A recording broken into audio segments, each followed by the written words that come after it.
Figure out one channel that you can repeatedly get customers on. If you are fooling yourself with freaking work-life balance, don't do that. Hi, welcome back to the Grow Your B2B SaaS podcast. My name is Johan Hoffman. I'm the host of the podcast, also the founder of Redditest, so I'm going on the exact same journey as you are. In season 3, I interviewed 20 industry experts similar to season 1 and 2, where I all asked them the exact same question. What kind of advice would they give somebody growing to 10K monthly recurring revenue? In this video, we summarize their answers. There's a more extensive version going live on all podcast channels. So if you like this video, make sure to check that out as well. If you like overall the content we're producing with this podcast, make sure to follow, subscribe, give us a thumbs up, anything you can do here. But for now, let's just dive in. 10K is probably already in your phone book or your email list. And I would just go through it and select a couple of prospects, present a demo, and just try to make deals with them, get their testimonials, ask for future recommendation, and this is easy peasy. Hire well, so really put a lot of effort in hiring. Test quickly, as many things as you need, but with focus. So don't test 4 things at a time. Focus on things that are at that level of where your business is currently at. So at this point, there's going to be a certain level of grinding, but you reaching out to the first 5, 10, 25 or so users and bring them on board. You're probably struggling or working on your product market fit.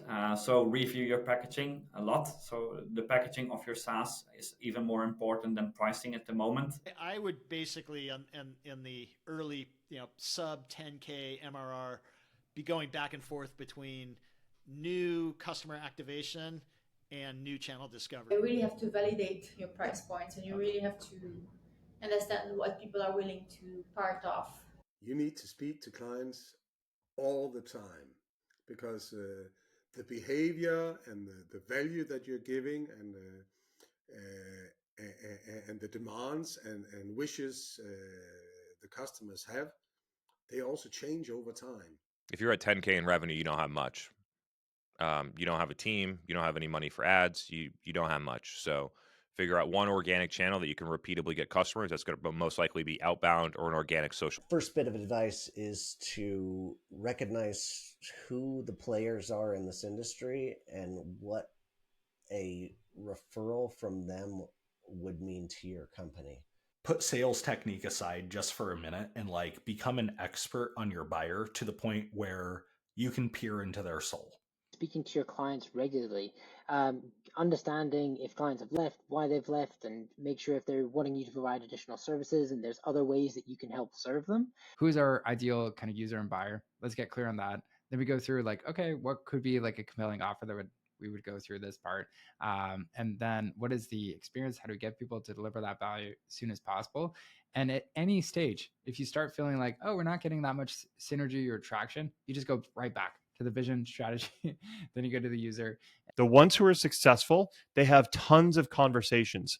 And I've kind of landed it. You need at least 25 to 50 customer conversations, not sales conversations, but purely just asking them, what are you struggling with? What keeps you up at night? What are you trying to accomplish? What do you hope to gain? Working your ass off for the first year or two. Listen to your customers. So don't talk too much to investors and other people and your friends. Where you may get confirmation for your idea. So talk to customers and listen to them. The revenue that you've generated this month, how much of that revenue do you retain every month after that from that same bucket of revenue that you got this month? You need to just be taking massive action. So often I see founders at that stage focusing on things that don't matter yet. They're working on branding. They're working on trying to get the website to look good. They're, whatever else, going to conferences. No, if I'm trying to get to tech, there is not a world that if you are showing up every single day and you are doing 10 to 15, 20 outbound videos per day for 90 days straight to your ideal personas, that you don't get to that 10K. This is the end of the summary episode. If you like this content, make sure to actually watch the full summary episode on all major podcast platforms, because this is a summary of the summary. And in general, if you like the content we're pushing out with the podcast, make sure to give us a subscribe, follow, a like, anything you can do to actually help us to reach more SaaS founders. If you are looking to grow your MRR as a B2B SaaS, check out ReadyTest. One thing I do want to say, for season 4, we're going to interview more SaaS founders on their journey. So if there's anything you want to know, which is going to make your life easier, help you to avoid mistakes, maybe even grow faster, let me know, ping me on LinkedIn. I'm more than happy to discuss those topics in season 4.